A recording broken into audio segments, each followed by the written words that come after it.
নমস্কাৰ আপোনালোক সকলোকে পুনৰবাৰ টিকে মাইণ্ডৰ অন্য এটাৰ ৰাতিপুৱাৰ ধামাকাদাৰ খবৰলৈ স্বাগতম জনাইছো। অন্য দিনৰ দৰে আজিও আপোনালোকৰ বাবে দিনটোৰ কেইবাটাও গুৰুত্বপূৰ্ণ খবৰ লৈ আহিছো। ভিডিঅ'টো প্ৰথমৰ পৰা শেষলৈকে চাই থাকিব। আৰু আজি খবৰটো আৰম্ভ কৰাৰ আগতেই আপোনালোকক সৰুকৈ এটা ৰিকুৱেষ্ট, যদি খবৰ কেইটা চাই ভাল লাগে লাইক এটা কৰিবলৈ কিন্তু নাপাহৰিব। আগবাঢ়িছো আজিৰ প্ৰথমটো খবৰ ফালে। প্ৰথম খবৰটো ওলাইছে লখিমপুৰ ডিষ্ট্ৰিক্টৰ হাৰমতিৰ পৰা। লখিমপুৰ ডিষ্ট্ৰিক্টৰ নাওবৈচা সমষ্টিৰ হাৰমতিৰ পৰা ওলাইছে আজিৰ প্ৰথমটো খবৰ। তো লখিমপুৰ ডিষ্ট্ৰিক্টৰ নাওবৈচা সমষ্টিৰ বাৰু বিধায়ক কোন আপোনালোকে জানেনে? লখিমপুৰ ডিষ্ট্ৰিক্টৰ নাওবৈচাৰ বিধায়ক হৈছে কংগ্ৰেছৰ ভৰত চন্দ্ৰ নৰ। তো তেখেতৰ কাৰ্যকাল 5 বছৰ সম্পূৰ্ণ হ'বৰে হ'ল। ময়ো লখিমপুৰ ডিষ্ট্ৰিক্টৰ নাওবৈচাৰে ল'ৰা, কিন্তু তেখেতৰ চেহেৰাটো নিৰ্বাচনৰ সময়তে যি দেখা তাৰ পাছত তেখেতৰ চেহেৰা আৰু দেখিবলৈ নাইকিয়া হ'ল। তেখেতে কি কৰিছে কি নাই কৰা সেয়া একোৱেই গম নাপাওঁ।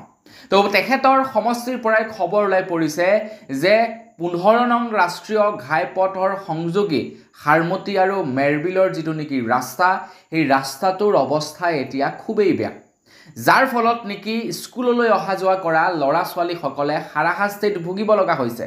ৰাস্তাটোৰ কাম কৰিবৰ কাৰণে এজন ঠিকাদাৰক কাম অৰ্পণ কৰা হৈছিলে, কিন্তু ঠিকাদাৰজনে হেনো আধাতে কাম কৰি তেখেত অন্তৰ্ধান হ'ল, তেখেত নাইকিয়া হৈ গ'ল আধাতে কাম সামৰি।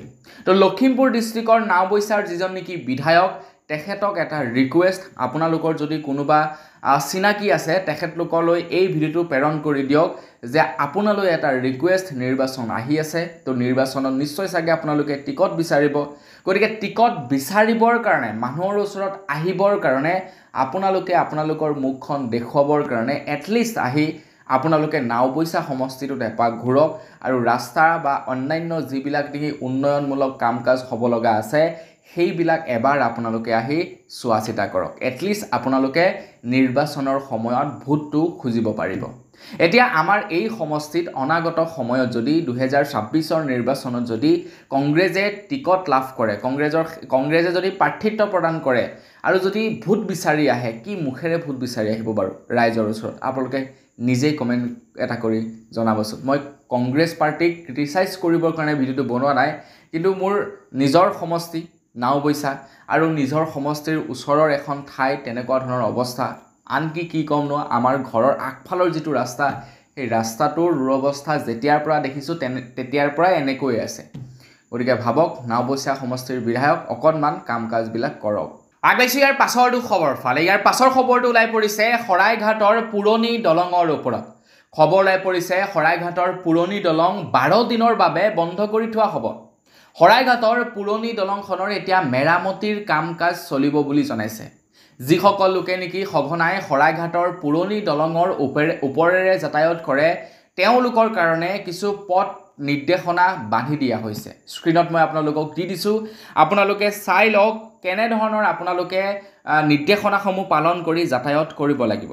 14 তাৰিখৰ পৰা 25 আগষ্টলৈকে বন্ধ থাকিব পুৰণি শৰাইঘাটৰ যাতায়াত।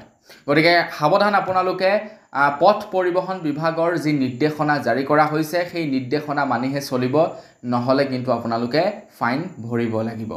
আগবাঢ়িছোঁ ইয়াৰ পাছৰটো খবৰ ফালে। আহি আছে 2026ৰ বিধানসভা নিৰ্বাচন।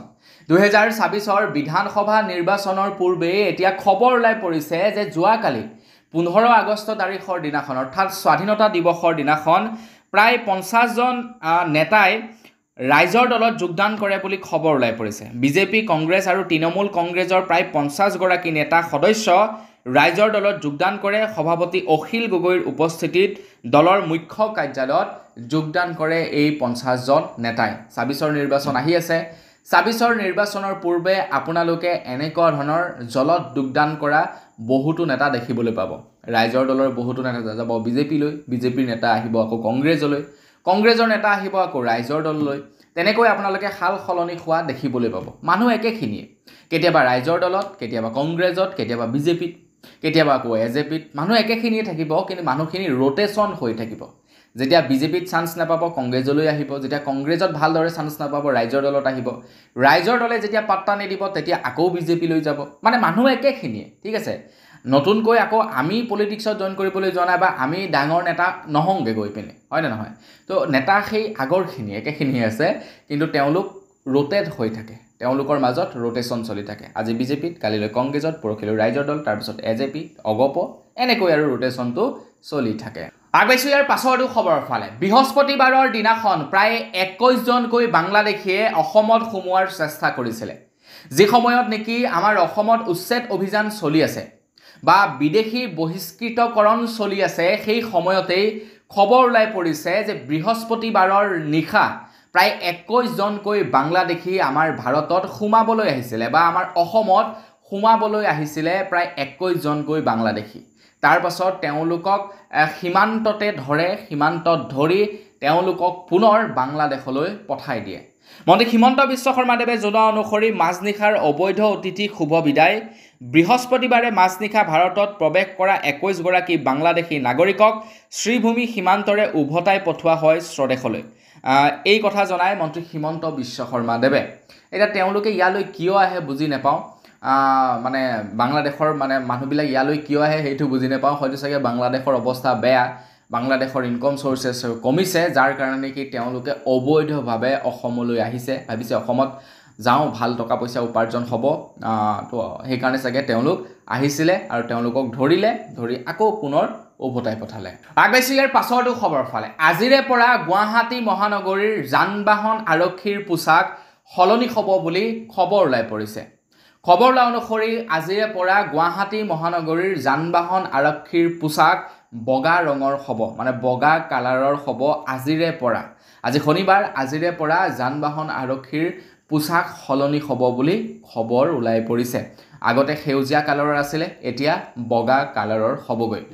তো আপোনালোকৰ বাৰু আজিকালি এনেকুৱা হয়নে নহয়, বাৰবিলাক মনত নাথাকে, ডেটটো মনত থাকে ভালকৈ, কিন্তু বাৰবিলাক মনত নথকা হৈছে। মোৰতো বিৰাট হৈছে আজিকালি। তো যিহেতু পঢ়া দিনত মানে দেওবাৰটো বিৰাট মনত থাকে, দেওবাৰে কলেজ যাব নালাগে, স্কুল যাব নালাগে। কিন্তু আপোনাৰ যেতিয়া পঢ়া জীৱন আদায় হ'ল, তাৰ পাছৰে পৰা বাৰটো মানে পাহৰি থকা হ'লোঁ যে আজি কি বাৰ, মানুহক সুধিব লগা হয় বা মোবাইলটো চাব লগা হয় হঠাতে।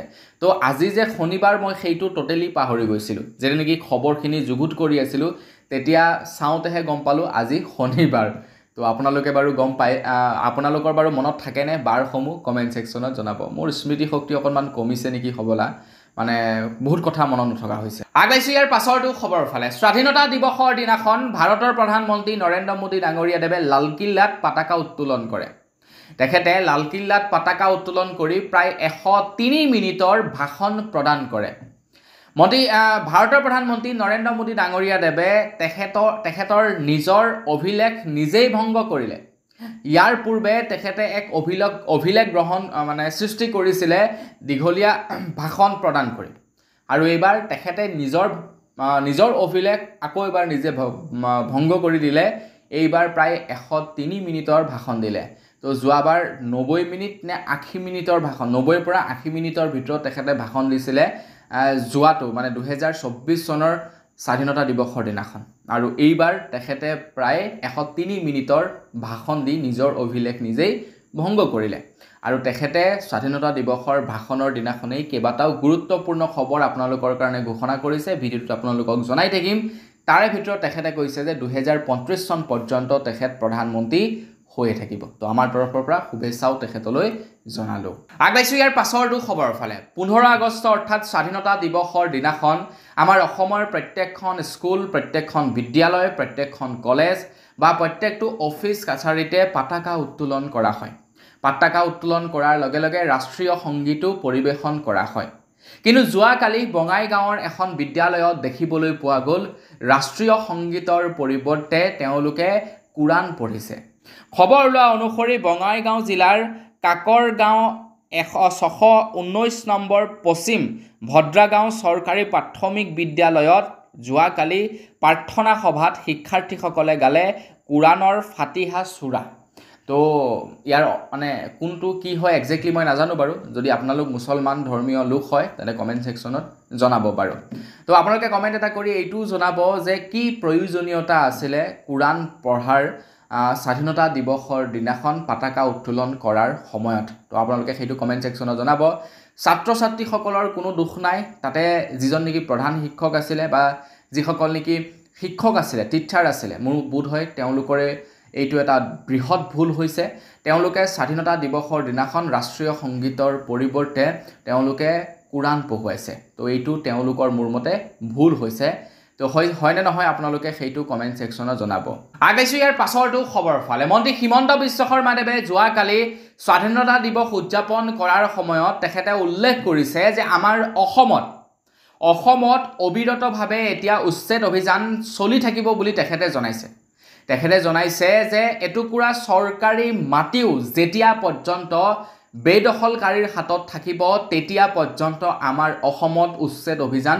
চলি থাকিব বুলি জনাইছে আৰু সেই সময়তেই বহুতো জাতীয় সংগঠনে মন্ত্ৰী হিমন্ত বিশ্ব শৰ্মাদেৱক অসম চুক্তিৰ 40 নম্বৰ দফাৰ বিষয়ে সোঁৱৰাই দিছিলে আৰু সেই 40 নম্বৰ দফাৰ সোঁৱৰণিক লৈ মন্ত্ৰী হিমন্ত বিশ্ব শৰ্মাদেৱে কৈছে যে আমি অসম চুক্তিতকৈও ওপৰত কাম কৰি আছোঁ অসম চুক্তিয়ে যি বিচাৰিছিলে তাতকৈও আমি ওপৰত বৰ্তমান কাম কৰি আছোঁ আমি অসমীয়া জাতি বচাবৰ কাৰণে কাম কৰি আছোঁ যেতিয়া পৰ্যন্ত আমাৰ অসমত এটুকুৰা চৰকাৰী মাটি বেদখলকাৰীৰ হাতত থাকিব তেতিয়া পৰ্যন্ত উচ্ছেদ অভিযান চলি থাকিব বুলি জনাইছে অহা কালিলৈ চলিব বিশ্বনাথত উচ্ছেদ অভিযান তাৰ পাছত ঠায়ে ঠায়ে উচ্ছেদ অভিযান চলি যাব তাৰ বিপৰীতে আকৌ লুৰিণজ্যোতি গগৈ কৈছে যে জালুকবাৰী সমষ্টিটো আপুনি উচ্ছেদ অভিযান কৰি দেখুৱাওক তেতিয়াহে মানিম আপুনি এজন কিমান মহান বা আমাৰ জাতিৰ কথা আপুনি কিমান ভাবে আগবাইছো ইয়াৰ পাছৰটো খবৰ ফালে খবৰ ওলাই পৰিছে অসম নাগালেণ্ডৰ সীমান্ত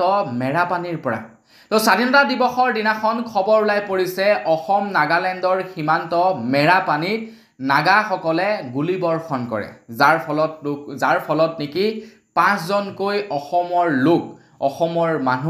অসমৰ মানুহৰ গাত গুলি লাগিছে বুলি খবৰ ওলাই পৰিছে খবৰ ওলোৱা অনুসৰি নাগালেণ্ডত উচ্ছেদ অভিযান চলাইছিলে আমাৰ অসম চৰকাৰে বা মানে আমাৰ অসম আৰু নাগালেণ্ডৰ সীমান্তত যি নেকি নাগালেণ্ডৰ মানুহ আহি বহি আছিলে এয়া উচ্ছেদ অভিযান চলাইছিলে আৰু হেয়াৰে হয়তো এইটো এটা তেওঁলোকৰ খুব হ'ব পাৰে এক্সেক্টলি কি কাৰণত সেই কাজিয়াখন হ'ল এতিয়ালৈকে গম পোৱা নাই কিন্তু বিভিন্ন সময়ত আমি খবৰ পাই আহিছোঁ যে নাগাসকলে অসমৰ মাটি দখল কৰিছে বিভিন্ন সময়ত বিভিন্ন বিধায়কে গৈ তেওঁলোকক উচ্ছেদ কৰিবলৈ যায় যদিও নাগাসকলে তেওঁলোকক খেদি পঠায় তো এইবাৰ আকৌ নাগাসকলে ডাইৰেক্টলি গুলি বৰ্ষণ কৰে এয়াৰ গান নে কি বুলি কয় চৰাই মাৰে নেকি তো সেই বন্দুকৰ জৰিয়তে তো অসম চৰকাৰে এতিয়া কেনেধৰণৰ পদক্ষেপ লয় এই সম্পৰ্কত আমি অহা কালিলৈ গম পাম আগবাইছো ইয়াৰ পাছৰটো খবৰ ফালে আমাৰ অসমত এতিয়া লাগু হ'ব নো কম্প্ৰমাইজ নীতি অচিনাকি লোকসকলক লৈ এতিয়া নো কম্প্ৰমাইজ নীতি লাগু কৰিব বুলি জনাইছে মানে এইটো কোনো ধৰণৰ মানে আইন নহয় বিধেয়ক নহয় মন্ত্ৰী হিমন্ত বিশ্ব শৰ্মাদেৱৰ ওচৰত এতিয়া নো কম্প্ৰমাইজ মন্ত্ৰী হিমন্ত বিশ্ব শৰ্মাদেৱে যিসকল নেকি অবৈধ বা সন্দেহযুক্ত বাংলাদেশী আছে তেওঁলোকক অচিনাকি নামেৰে নামাকৰণ কৰিছে আৰু তেখেতে কৈছে যে আমাৰ অসমৰ য'ত নেকি উচ্ছেদ অভিযান চলিছে য'ত নেকি চৰকাৰী মাটি খালী কৰা হৈছে তাত যদি ভৱিষ্যতলৈ কিবা কাৰণত অচিনাকি মানুহ এঘৰ হ'লেও আহি বহে তেতিয়া ইয়াৰ সম্পূৰ্ণ দায়ী হ'ব জিলা আয়ুক্ত এতিয়া জিলা আয়ুক্তই ইয়াৰ ওপৰত নজৰ ৰাখিব লাগিব বুলি জনাইছে জিলা আয়ুক্তই ইয়াৰ ওপৰত ব্যৱস্থা ল'ব লাগিব যাতে কোনো এজন অচিনাকি ব্যক্তিয়ে সেই মাটি দখল কৰিব নোৱাৰে আৰু কৈছে মন্ত্ৰী হিমন্ত বিশ্ব শৰ্মাদেৱে যে অচিনাকি মানুহৰ হাতত এটুকুৰা মাটি থকালৈকে উচ্ছেদ অভিযান চলি যাব বুলি জনাইছে মানে স্বাধীনতা দিৱসৰ পূৰ্বলৈকে আছিলে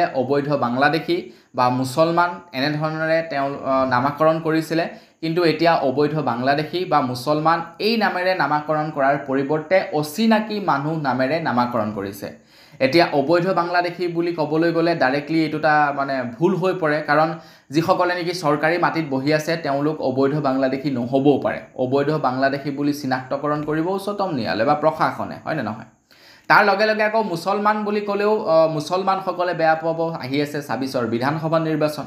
তো সেইবাবে নতুনকৈ এটা নামেৰে নামাকৰণ কৰিছে অচিনাকি মানুহ। তো অচিনাকি মানুহ বুলি ক'লে গম পাব যে সন্দেহযুক্ত বাংলাদেশী। আগবাইছোঁ ইয়াৰ পাছৰটো খবৰ ফালে। স্বাধীনতা দিৱসৰ দিনাখনেই বগীবিল দলঙৰ ওপৰত এটা এক্সিডেণ্ট হয়। এখন বলেৰো আৰু এখন বাইকৰ মাজত মুখামুখি সংঘৰ্ষ হয়, য'ত নেকি বাইকত যোৱা যুৱকজনৰ থিতাতে নিহত হয় বুলি খবৰ ওলাই পৰিছে। বাইকত যোৱা যুৱকজন আছিলে ডিব্ৰুগড় সাতখোলা কৈবত্য গাঁৱৰ 19 বছৰীয়া ৰিণ্টু দাস। তো তেখেতৰ যোৱাকালি মৃত্যু হয় এখন বলেৰোৰ সৈতে মুখামুখি সংঘৰ্ষৰ ফলত। তো বলেৰোখনৰো মানে পাল্টা খাইছে বলেৰোখন, যাৰ ফলত হয়তো বলেৰোৰ ভিতৰত থকা যিসকল যাত্ৰী আছিল তেওঁলোকৰো চাগে ক্ষয় ক্ষতি হৈছে, কিন্তু থিতাতে মৃত্যু হৈছে সেই বাইকখনত যোৱা যুৱকজন। তো সেইবাবে মই প্ৰায় ভিডিঅ'বিলাকতেই বৰ্তমানৰ যুৱক যুৱতীসকলক ৰিকুৱেষ্ট কৰোঁ যে আপোনালোকে পালে বুলিয়েই অভাৰ স্পীডত নচলাব, ঘৰৰ মানুহৰ কথা ভাবিব, ঘৰৰ মানুহৰ কথা ভাবি আপোনালোকে গাড়ী মটৰ বাইক এইবিলাক চলাচল কৰিব। আগবাইছোঁ ইয়াৰ পাছৰটো খবৰৰ ফালে। মন্ত্ৰী হিমন্ত বিশ্ব শৰ্মাদেৱে অবৈধ বাংলাদেশী বা সন্দেহযুক্ত বাংলাদেশীসকলক এটা নতুন নামেৰে নামাকৰণ কৰিছে, ক'লোৱে আপোনালোকক, সেইটো হৈছে অচিনাকি মানুহ। তো মন্ত্ৰী হিমন্ত বিশ্ব শৰ্মাদেৱে অচিনাকি মানুহসকলক লৈ তেখেতে যোৱাকালি এটা মন্তব্য কৰা দেখা গ'ল। আমাৰ অসমৰ যিমানবিলাক নেকি কাৰ্যালয় আছে, কাৰ্যালয়সমূহক এক প্ৰকাৰে ক'বলৈ গ'লে নিৰ্দেশনা প্ৰদান কৰিছে যে আপোনালোকে অচিনাকি মানুহসকলক কাৰ্যালয়ত চাকৰি নিদিব, অচিনাকি মানুহ। আৰু তেখেতে লগতে এইটোও কয় যে গুৱাহাটী মহানগৰীত অ'লা আৰু উবেৰত অচিনাকি মানুহেৰে ভৰি পৰিছে বুলি তেখেতে উল্লেখ কৰিছে। তো বন্ধু বান্ধৱীসকল গম পালে আপোনালোকে অচিনাকি মানুহ মানে কোনবিলাক। তো তেখেতে 15 আগষ্টৰ দিনাখন এনেধৰণৰ মন্তব্য কৰিছে। তো কি ক'ব এই সম্পৰ্কত কমেণ্ট বক্স খোলা আছে, কমেণ্ট ছেকশ্যনত জনাই থৈ যাব। এজন মুখ্যমন্ত্ৰী হিচাপে এনেধৰণৰ মন্তব্য কৰাটো উচিত হৈছে নে নাই হোৱা সেইটোও আপোনালোকে জনাই থৈ যাব। আগবাইছোঁ ইয়াৰ পাছৰটো খবৰ ফালে। ইয়াৰ পাছৰ খবৰটো ওলাই পৰিছে বাল্য বিবাহৰ ওপৰত। আমাৰ অসমত বাল্য বিবাহৰ ওপৰত বৰ ডাঙৰ এটা দীঘলীয়া অধ্যায় চলি গ'ল আকৌ দেই। আকৌ এতিয়া বাল্য বিবাহৰ ওপৰত পুনৰ হয়তো মানুহক এৰেষ্ট কৰিব পাৰে, মানে যিসকলে বাল্য বিবাহ কৰিছিলে তেওঁলোকক পুনৰ এৰেষ্ট কৰিব পাৰে বুলি জনাইছে। মন্ত্ৰী হিমন্ত বিশ্ব শৰ্মাদেৱে 15 আগষ্ট তাৰিখৰ দিনাখন ঘোষণা কৰিছে যে আমাৰ অসমত এতিয়া 26 চনৰ ভিতৰত বাল্য বিবাহ সম্পূৰ্ণৰূপে নাইকিয়া কৰিব বুলি জনাইছে। এনেই নৰ্মেলি বাল্য বিবাহ আমাৰ হিন্দুসকলৰ মাজত আজিকালি খুব কমেই হয়। তো বাল্য বিবাহটো আগতে আছিলে মুছলমানসকলৰ মাজত, কিন্তু এতিয়া প্ৰায় নাই বুলি ক'ব পাৰি। কিন্তু যি দুই এটা আছে সেই বাল্য বিবাহো প্ৰায় নাইকিয়া কৰিব বুলি জনাইছে মন্ত্ৰী হিমন্ত বিশ্ব শৰ্মাদেৱে। আৰু চৰকাৰে নাইকিয়া কৰিম বুলি ক'লে নাইকিয়া কৰিব নোৱাৰেতো। তো আমি নিজেই সজাগ হ'ব লাগিব, আমি বাল্য বিবাহ কৰোৱাবও নালাগিব আৰু কৰিবও নালাগিব। এই দুইটা কাম যদি আমি কৰি পেলাওঁ তেতিয়া বাল্য বিবাহ অট'মেটিকেলি নাইকিয়া হ'ব। এতিয়া এগৰাকী ছোৱালী 14 বছৰীয়া 15 বছৰীয়া ছোৱালী, যিগৰাকী ছোৱালীৰ নেকি খেলাৰ বয়স, পঢ়াৰ বয়স, সেই বয়সত যদি বিয়া দি দিয়া যায় তো তেখেতে সংসাৰৰ কথা বুজিয়েই নাপায়, তেনে অৱস্থাত বিয়া দি দিয়ে। তো তেখেতৰ মানসিকভাৱেও তেখেতলৈ বিপদ আহিব পাৰে আৰু শাৰীৰিকভাৱেতো বিপদ আহিবই, সেইটো 100% চিয়'ৰ, কিন্তু মানসিকভাৱেও তেখেতৰ ওপৰত বিপদ আহি পৰিব পাৰে। গতিকে সাৱধান হ'ব, বাল্য বিবাহৰ পৰা আঁতৰত থাকিব। আগবাইছোঁ ইয়াৰ পাছৰটো খবৰৰ ফালে। অসমে আকৌ এটা ৱৰ্ল্ড ৰেকৰ্ড সৃষ্টি কৰিবলৈ গৈ আছে। জানুৱাৰী মাহত আমাৰ অসমে আকৌ এটা ৱৰ্ল্ড ৰেকৰ্ড গঢ়িব। অসমৰ মুখ্যমন্ত্ৰী ডক্টৰ হিমন্ত বিশ্ব শৰ্মাদেৱে 15 আগষ্ট তাৰিখৰ দিনাখন ঘোষণা কৰিছে যে নতুন এটা ৰেকৰ্ড গঢ়িব অসম চৰকাৰে। জানুৱাৰী মাহত 1 কোটি জনতাই একেদিনাখনে অ' মোৰ আপোনাৰ দেশ পৰিৱেশন কৰিব খানাপাৰাত ঘোষণা কৰিছে মন্ত্ৰী হিমন্ত বিশ্ব শৰ্মাদেৱে যে অ' মোৰ আপোনাৰ দেশ 1 কোটি মানুহে একেলগতে পৰিৱেশন কৰিব আৰু এটা ৱৰ্ল্ড ৰেকৰ্ড গঢ়িবলৈ সক্ষম হ'ব। মানে 1 কোটি মানুহটো একেলগতে গোটাব পৰাটো সক্ষম নহয়, যেনেকৈ নেকি আপোনাৰ ফ্লেগ হষ্টিং কৰিছিলে, আপোনাৰ গছপুলি ৰুইছিলে, সেই ঠিক তেনেধৰণৰ আকৌ কাৰ্য আহিব। আমাৰ অসমৰ যিসকল আত্মসহায়ক গোটৰ মহিলা আছে তেওঁলোকৰ আকৌ কাম কাজ বৃদ্ধি হ'ব। এতিয়া আগবাইছোঁ ইয়াৰ পাছৰটো খবৰৰ ফালে। যোৱাকালি ভাৰতৰ প্ৰধানমন্ত্ৰী নৰেন্দ্ৰ মোদী ডাঙৰীয়াদেৱে লালকিল্লাত 103 মিনিটৰ ভাষণ দিয়াৰ সময়ত তেখেতে উল্লেখ কৰিছে যে দীপাৱলীত দেশবাসীয়ে লাভ কৰিব ডাঙৰ উপহাৰ। দেশবাসীৰ ওপৰত GSTৰ বোজা কমিব বুলি জনাইছে। তাৰ লগতে জনাইছে সৰ্বসাধাৰণ লোকৰ প্ৰয়োজনীয় সামগ্ৰীৰ দাম কমিব বুলি জনাইছে। মানে সা সামগ্ৰীৰ পৰা GST কৰ্তন কৰিব দেৱালীৰ সময়ত যাৰ ফলত বস্তুৰ দাম কমি যাব বুলি জনাইছে ভাৰতৰ প্ৰধানমন্ত্ৰী নৰেন্দ্ৰ মোদী ডাঙৰীয়া দেৱে তো দেখা যাওক দেৱালীলৈ ৱেইট কৰোঁ বস্তুৰ দামটো এনেও বাঢ়ি গৈছে অত্যাধিক বাঢ়িছে বস্তুৰ দাম মানে কি কম আৰু বস্তু মানে হুৰা বাঢ়িছে দামটো তো কমি যদি যায় তো ভালেই লাগিব নহয় জানো বেয়া লাগিব জানো বেয়া নালাগিব নিশ্চয় গতিকে দেখা যাওক দেৱালীলৈ ৱেইট কৰোঁ কিমান কমে কিমান নকমে আমাৰ মানে কি মেইন কথা বস্তুবিলাকৰ দাম কমি গ'লে আমাৰ যথেষ্ট লাভ হ'ব এতিয়া যদি আমাৰ 4000 টকাত গোটেই মাহটো চলি আছে বস্তুৰ দাম কমাৰ লগে লগে আমাৰ 3000ত চলিব তো 1000 টকা আমাৰ ৰাহি হ'ব আমাক অৰুণোদয় আঁচনিৰো তেতিয়া দৰকাৰ নাইকিয়া হ'ব যদি বস্তুৰ দামটো কমি যায় প্ৰকৃতাৰ্থত আগবাইছোঁ ইয়াৰ পাছৰটো খবৰৰ ফালে মন্ত্ৰী হিমন্ত বিশ্ব শৰ্মাদেৱে যোৱাকালি ঘোষণা কৰিছে যে আমাৰ অসমত এতিয়া 12,000 কোটি টকা ব্যয় সাপেক্ষে ব্ৰহ্মপুত্ৰ নদীৰ তলেৰে এটা সুৰংগ নিৰ্মাণ কৰিব বুলি জনাইছে অৱশ্যে এই সুৰংগ বা এই টানেলৰ কথা বহু দিনৰে পৰা শুনি আহিছোঁ এতিয়ালৈকে টানেল ক'তনো নিৰ্মাণ হৈছে বা ক'ত নিৰ্মাণ হ'ব এই সম্পৰ্কে একোৱে গম পোৱা নাই কিন্তু মন্ত্ৰী হিমন্ত বিশ্ব শৰ্মাদেৱে এইবাৰ জনাইছে যে নুমলীগড় টু গহপুৰৰ সুৰংগ পথ নিৰ্মাণ কৰিব বুলি জনাইছে য'ত ব্যয় কৰা হ'ব 12,000 কোটি টকা আমাৰ অসমৰ বাহিৰত বাৰু আছে সুৰংগ হয় নে নহয় মানে নদী তলেৰে টানেল আছে অসমৰ বাহিৰত আছে নে নাই জানো মই বৰ চিয়ৰ নহয় কিন্তু ভাৰতৰ বাহিৰততো আছেই কিন্তু আমাৰ অসমতো এতিয়া সুৰংগ হ'ব য'ত খৰচা কৰিব 12,000 কোটি টকা আগবাইছোঁ ইয়াৰ পাছৰটো খবৰ ফালে বিভিন্ন সময়ত আমি দেখা পাই থাকোঁ যে সাংবাদিকসকলৰ ওপৰত বিভিন্নজন লোকে অত্যাচাৰ চলায় ক'ৰবাত যদি কোনোবা এজন লোকে ভিডিঅ' মানে নিউজ প্ৰচাৰ কৰিবলৈ গৈছে তেখেতক ধৰি মাৰধৰ কৰে কেতিয়াবা আকৌ পলিটিচিয়ানৰ মেৰ পেছত পৰি তেওঁলোক ৰঙাঘৰৰ আলহী হ'ব লগা হয় এনেকুৱা ধৰণৰ ঢেৰ বাতৰি আমি বিভিন্ন সময়ত শুনি থাকোঁ আমাৰ অসমতো তেনেকুৱা ধৰণৰ ঘটনা সংঘটিত হয় আৰু অসমৰ বাহিৰতো তেনেকুৱা ধৰণৰ ঘটনা সংঘটিত হয় কাৰণ সাংবাদিকসকলৰ কাম হৈ গ'ল কি যে চৰকাৰৰ প্ৰত্যেকটো কাৰ্যকে তেওঁলোকে নিৰীক্ষণ কৰা চৰকাৰে যেতিয়া ভাল কাম কৰে তেওঁলোকে ভাল বুলি উল্লেখ কৰে যেতিয়া বেয়া কাম কৰে তেতিয়া বেয়া বুলি উল্লেখ কৰে যেনে ধৰি লওক মই এতিয়া চৰকাৰে ভাল কাম কৰাৰ সময়ত মই ভাল বুলি কওঁ আকৌ বেয়া কাম কৰাৰ সময়ত মই ক্ৰিটিচাইজ কৰোঁ ঠিক তেনেকৈ এজন সাংবাদিকৰ কাম মোৰ মতে সেইটোৱেই হ'ব লাগে অন্ধভক্তৰ নিচিনা চকুত পাতি বান্ধি যদি বোলে আপোনাৰ প্ৰিয় নেতাজনে বোলে ৱালত মুতি আছে আপুনি দেখিছে তেখেতে এটা বেয়া কাম কৰি আছে তো অন্ধভক্তসকলে ক'ব যে নহয় ৱালখনত সি পানী খুৱাই আছে এটা ভাল কাম কৰি আছে তো তেনেকুৱা মই নহয় আৰু মোৰ মতে তেনেকুৱা হ'বও নালাগে হয়নে নহয় গতিকে ভালটোক ভাল আৰু বেয়াটোক বেয়া বুলিয়ে ক'ব লাগে তেতিয়াহে মোৰ মতে গণতন্ত্ৰ ভালদৰে চলিব বাৰু যি কি নহওক সৰু মুখ ডাঙৰ কথা এইবিলাকৰ ওপৰত বেছিকৈ ডিছকাছ কৰিবলৈ নাযাওঁ এতিয়া উচ্চতম ন্যায়ালয়ে সাংবাদিকসকলক লৈ এটা গুৰুত্বপূৰ্ণ নিৰ্দেশনা জাৰি কৰিছে উচ্চতম ন্যায়ালয়ে কৈছে সাংবাদিকৰ লেখা বা ভিডিঅ'ৰ বিৰুদ্ধে ৰাষ্ট্ৰদ্ৰোহৰ গোচৰ তৰিব কোনেও নোৱাৰে এতিয়া মই যেনিবা বিজেপি চৰকাৰৰ ওপৰত বেয়াকৈ কিবা এটা কৈ দিলোঁ বা